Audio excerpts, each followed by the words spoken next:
This is the Aftermarket Radio Network.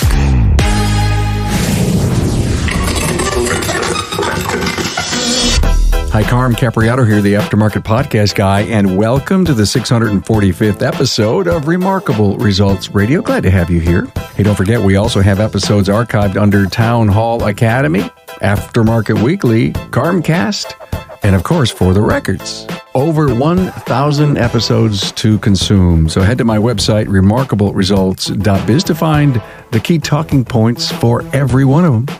We are on number 5 of our 7-part series on the entrepreneurial operating system with Barrett, who's a certified EOS implementer and good friend. Hey, did you know that issues in your business aren't always bad? Sometimes issues can be positive and an opportunity for growth. How many times have issues been brought up during team meetings with a discussion that follows with no real solution?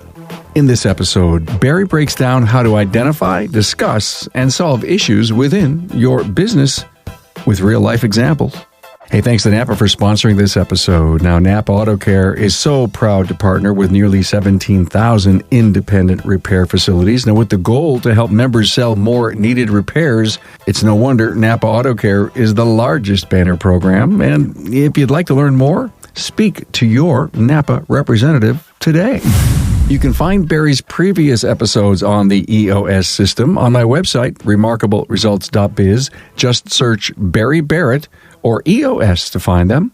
I highly recommend listening to this very important series. You know, it may just put your business on an important new trajectory.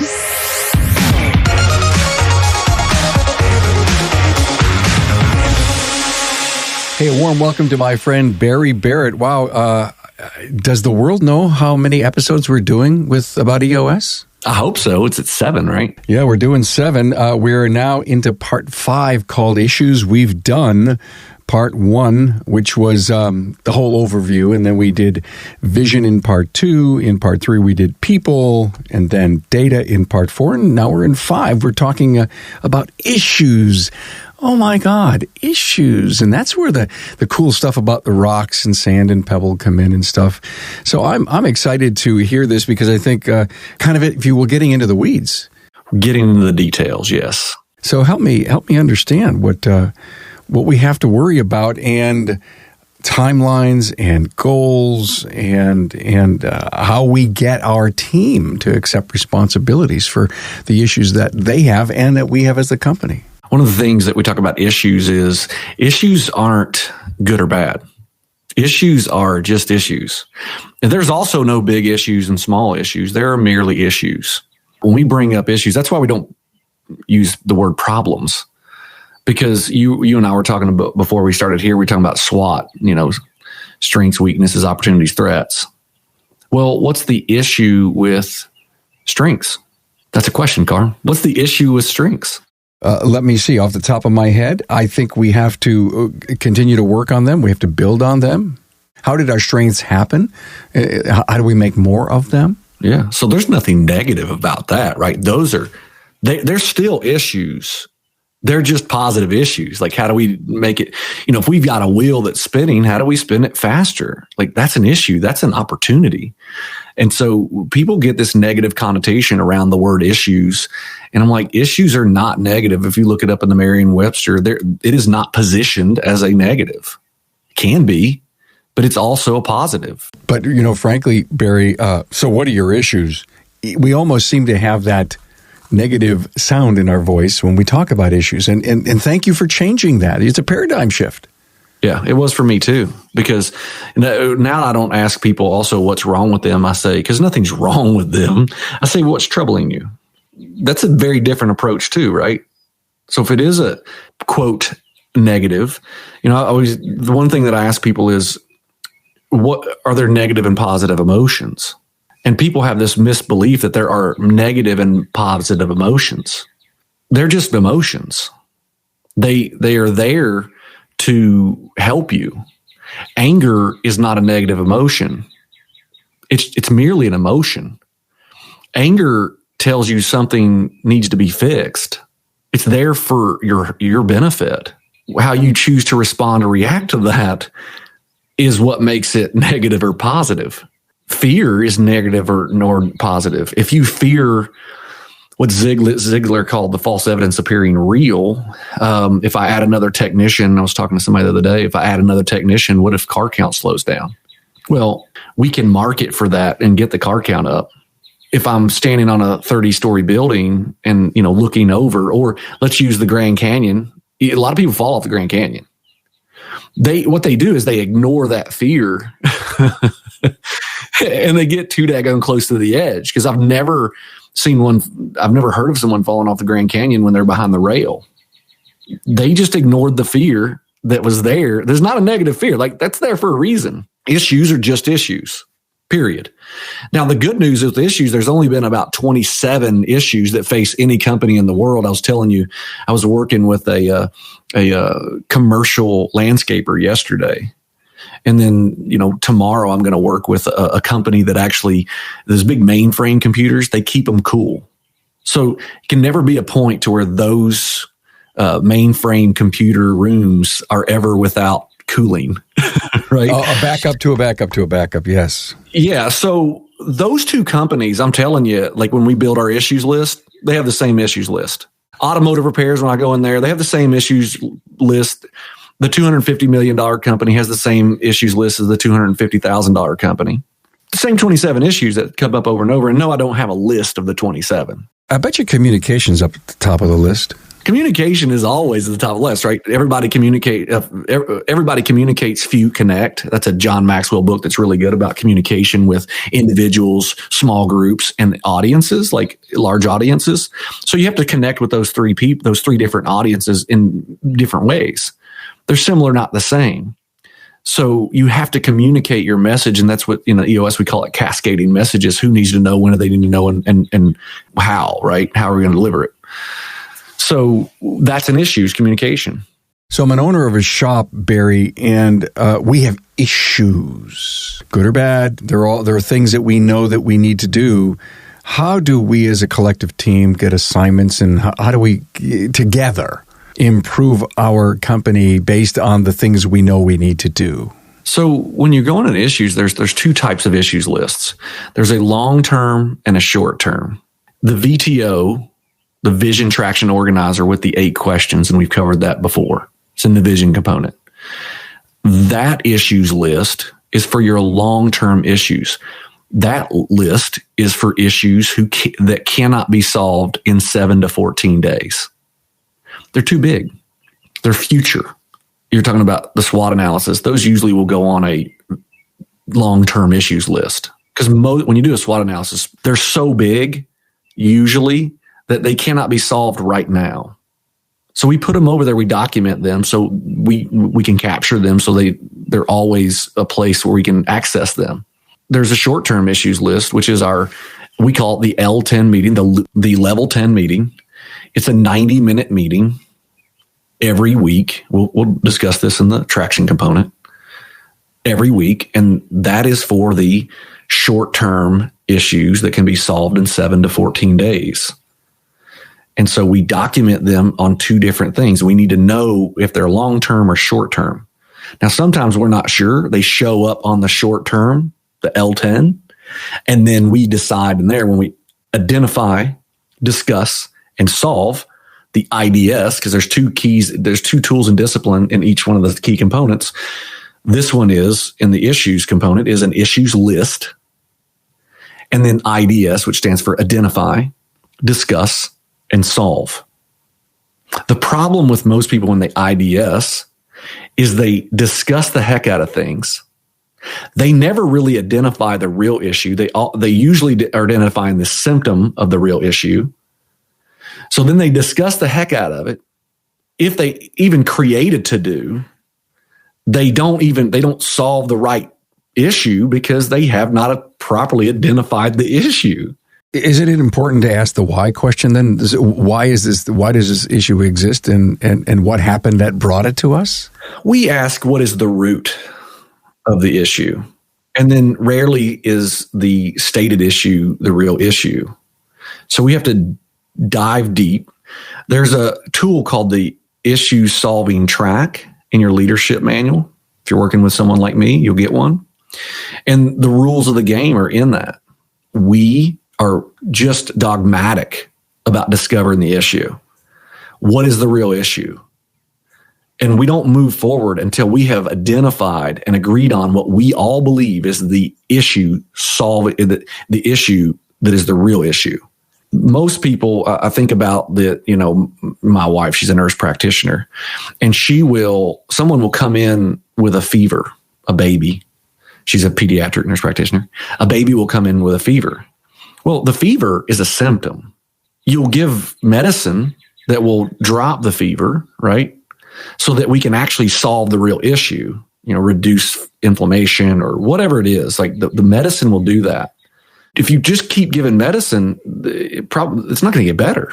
The issue is not solved. The symptom is, and symptoms can be solved momentarily, but the issue has to be the thing that makes the symptom go away forever. Can we tear something apart, like a QC process in a shop when we're done with the vehicle? Customers have been really coming in and complaining that there's grease on their steering wheel and stuff isn't right. I mean, that's an issue. Is that something we could tear apart real quick here? We could. So I would say, number one, let's say quality control, because some people don't get jargon, right? QC, same language. It's important. So quality control. So now we need to identify, like, what does quality control mean to our company? Because I'm going to tell you right now, if I asked 7 different shops what quality control was, I'd get 7 different answers. So what is it to you? So I would ask you, I'd say, okay, Carm, let's role play this for a second, because I think that's the best way to do it. I'd say, Carm, we're having these troubles. You just said that we just had dirty fingernail or dirty prints and things like that. So Carm, what is the root? What do you think? You tee it up. What is the root issue of quality control? Our inspection process. Your inspection process is the root issue of your quality control process. How do you mean? We have a checklist, and we know that we're supposed to go through and look with a rag and all the touch spots that could possibly happen, and be sure that we have our cleaning fluid and or our rag to do this. So someone has failed to do that step in the process. So I would say that your inspection process is not the real issue. Aha. The inspection process works. It's the person who's driving the inspection process bus that has failed us. As quickly as you said that, I thought about the 6 key components. And I said, well, which component really does this lie in? I always go to RPRS first, right? People write C, because that's where 80% of your issues lie. So then I would say, well, is it one person or is it everyone? I'm inspired by this because, Barry, just as a side note, all the episodes that we've done up to this date and all the things that you're collecting together, I would say, wow, if everybody listens from, episode 1 and continuing to go through, it'll all work and all kind of ties in together. So thank you for bringing all of those components into this particular issue that we just brought up of quality control. And I get that. I may have the wrong person doing the job, or a super lack of training. It's either a people problem, which is wrong person. They don't fit your core values. If everybody's doing it, I'd say, do we have anybody who's right person, core values fit? So, that's a real question, right? You have to start there. And then I would do a people analyzer, which is a tool. I'd say right seat, GWC. Is it one person? If it is, I'm going to say, do they get it, want it, and have the capacity? There's a tool for that. Or let's say it's everybody that's not doing it, and they're all RPRS. Then I would go to the process component and say, okay, is it documented at 20% high level? So if that's a yes, I move on to the next one and I say, okay, FBA, followed by all. Have we done a followed by all checklist, which is another tool in the toolbox? So we go through the FBA checklist, and if it's RPRS is there, and then we know that we have the documented right processes, it is the FBA portion, the followed by all portion, that is not there. So now, did we train them and they're just not doing it, which goes back to the RPRS. But if we've trained them and they're just not doing it, it goes back to RPRS. If we have not, and they're RPRS and it's documented, well, everything rises and falls on leadership, John Maxwell, everything. So we need to go back and we need to train the followed by all checklist. FBA, 20% documented, 80% followed by all. And then that would be to me, now say, okay, now we can really Now we can move to solve because we have discussed all the things that it might be. So we move to solve. What is the solve? And then once we do that, we capture all the to-dos that go with that solve. We assign them to a who that owns them. Could be 1 to 3 people. It could be the same person. And then next week, we come back to the meeting. We review that and we say done or not done. Hey, Carm here. And coming up, Barry explains where issues come from. Hey, it's Carm here with news about the new Napa Smart Sign, previously known as the digital menu board.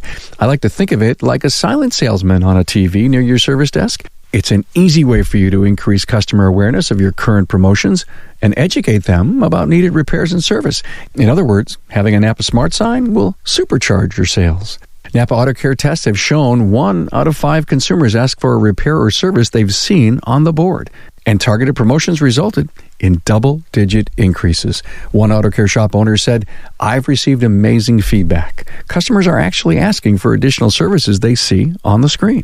Now that's what I call getting results. You choose the content for your Napa Smart Sign from a library of auto care services and repair topics. The Smart Sign comes with preloaded content. Just about anything you can think of is available, from alternators and alignment to wiper blades and wheel bearings. There are over 150 topics to choose from. Templates can be customized with your location branding for a professional look. Some of the options include customer reviews from Kukui, Demand Force, or MechanicNet, live news, and even the weather.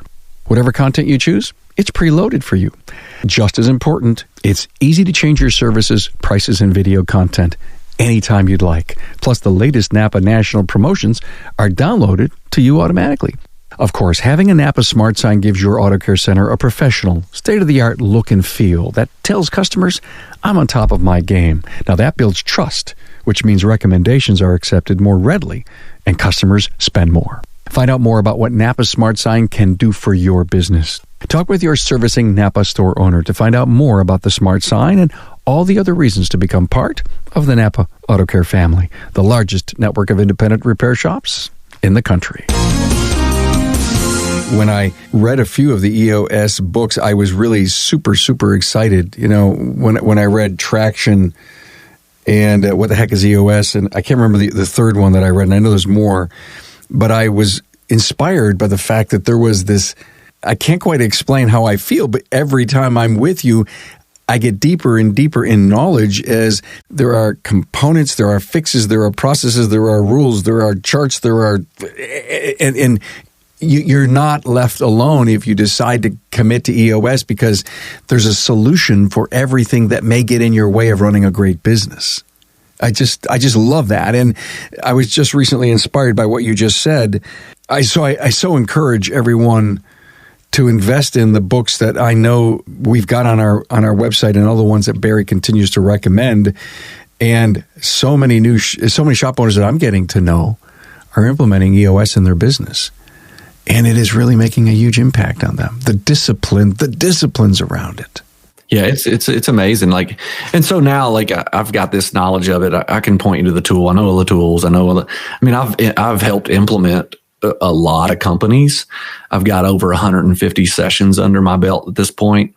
You know, I'm on my way to 500. You know, that's that is a 3-year picture of mine. I want to get to 500 session days in the next 3 years.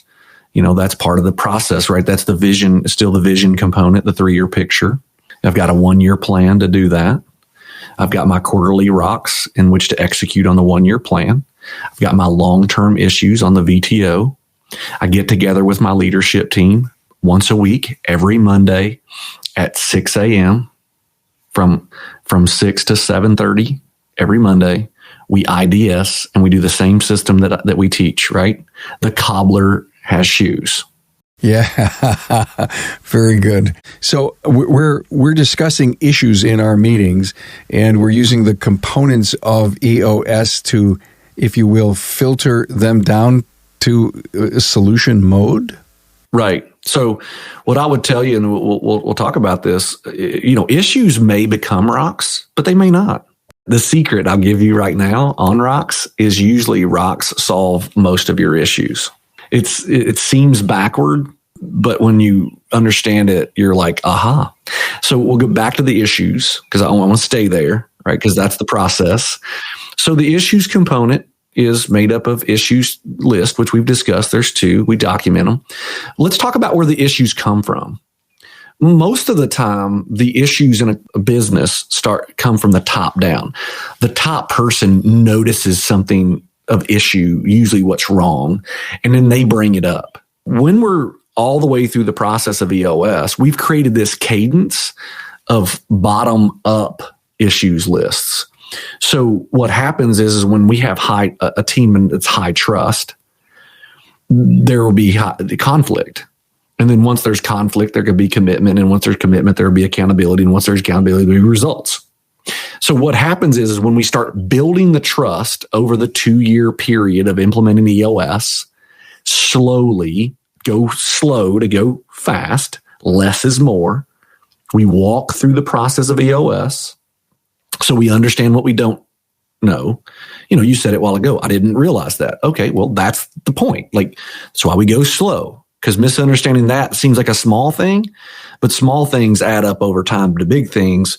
So we start over here, and what happens is your people, your technicians, your floor sweepers, your lube techs, they start bringing issues to you. And then what happens is we teach them how to IDS at a departmental level, and they start solving issues. And so it never even makes it up to the leadership team. After 1.5 to 2 years, you literally start seeing a quarter of the issues make it to the leadership team because they're being solved at a departmental level. I love it. I truly love it. And you're right about you've got to learn what the disciplines are and go slow to go fast. And every component, it seems to me, makes life and success better. Yeah, it changed my whole life. As you know, and people who have known me in the past know, I didn't really adhere to many processes. I would get in front of a class and, I was a sales trainer, service advisor trainer, right?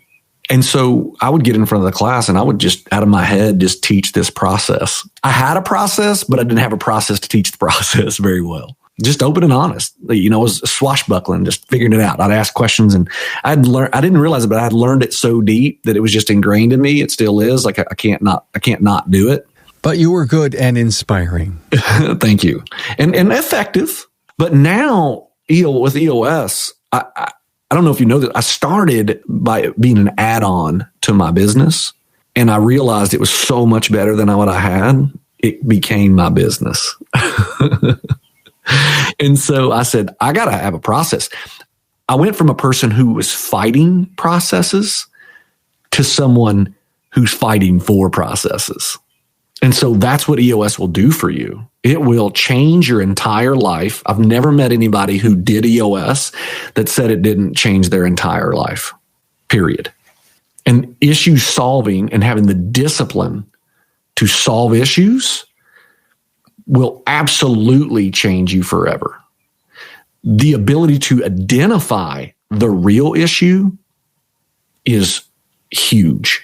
Let's talk about that. I mean, if from the floor sweeper up to the CEO, the culture says, let's identify our problems, let's discuss them and solve them at all levels of the company. Hey, if we need a new broom, you solve the problem because the floors weren't getting clean. I don't need to know about that. Just get it done.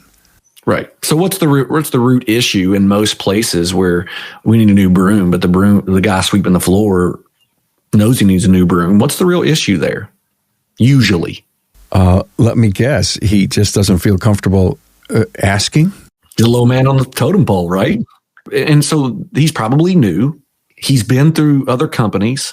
He has PTSD from other companies, post-traumatic stress disorder from other people. He brings his issue to the leadership team, and they say, everything you want to spend more money every time. Don't come to me with, guy needs a broom, man. So trust is at the root of that issue. So if you solve the broom issue, you still haven't solved the real issue. Trust is the issue. He doesn't trust us. Whether we were broken trust or somebody else did it for us in their past, they don't trust you will handle it appropriately. So I'll tie this to, the old NASA story. John F. Kennedy shows up, asks the janitor, what do you do here? He said, I'm putting man on the moon. That guy would have asked for a new broom. Core values is another way to say morals.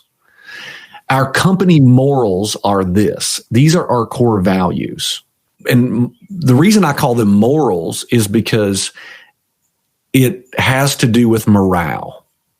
Shared morals that are lived by everyone, shared by all and followed by all, shared morals equals high morale. Shared core values equals high morale. So at the bottom of it, your core values say do the right thing, which for us means step into the danger.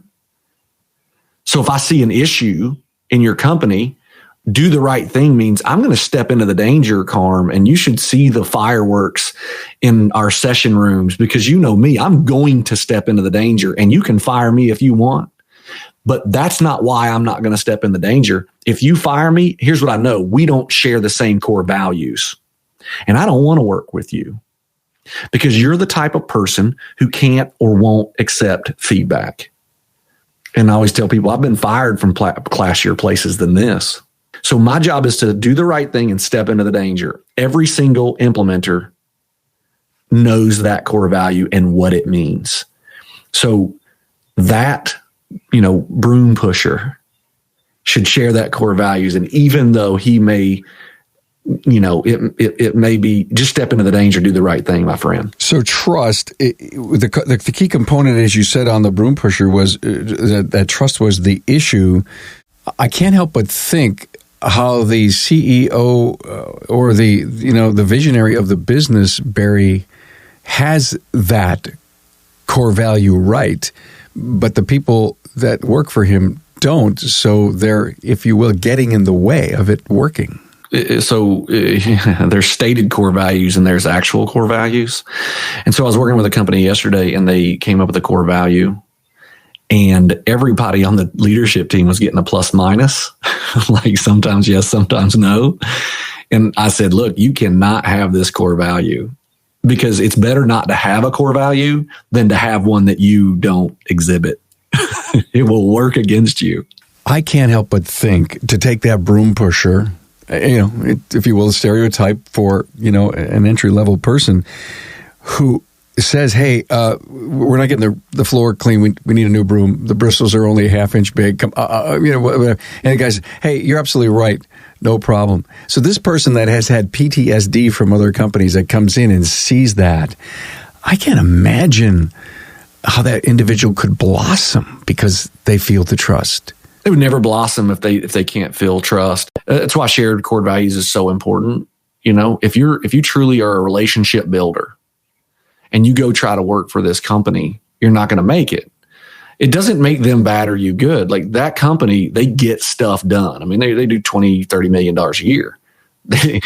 They're a successful company, but it ain't the place you go to work to really just kumbaya it. They just get it done. They all love working there. They are like, we need a relationships component to this. No, you don't. I let them. But once we start to people analyze and you don't share that core value, you can't have it because you'll start hiring on relationships and all those people will leave because it's not really a core value. You just think you should have it because you think a company should have it. Well, maybe. I don't think so. It's not a bad or a good. It's your morals. What are they? The whole feel of this episode to me was driven from the word discipline. I think I may have even mentioned it a little earlier. Let's build on that. So I love Jocko Willink, and I just got a shirt that says discipline equals freedom. And so one of the biggest problems when people are IDSing, identifying, discussing, and solving is they start to solve other issues and they should be only focused on this one issue. So when you find yourself getting off track, and you will, especially in the beginning, you need to go back to the real issue, the issue that you're solving, and stop trying to solve every issue under this one issue. So you have to have the discipline to stay solving this issue before you try to move on to any issues. And so that's why you have to have a great integrator that keeps you laser focused on this one issue until it's solved. So discipline, to steal from Jocko, equals freedom. What are we going to do in part 6? We're going to talk about processes. Oh, process. What a great subject. Yeah, a man who never cared about that and now is helping people with it. Yeah, I will die on my sword for a process now. I love it. Barrett, certified EOS implementer and a great friend. Thank you for our part 5 here. Thank you, Carm. It's always a pleasure. Thanks for being on board to listen and learn from the premier automotive aftermarket podcast. Until next time.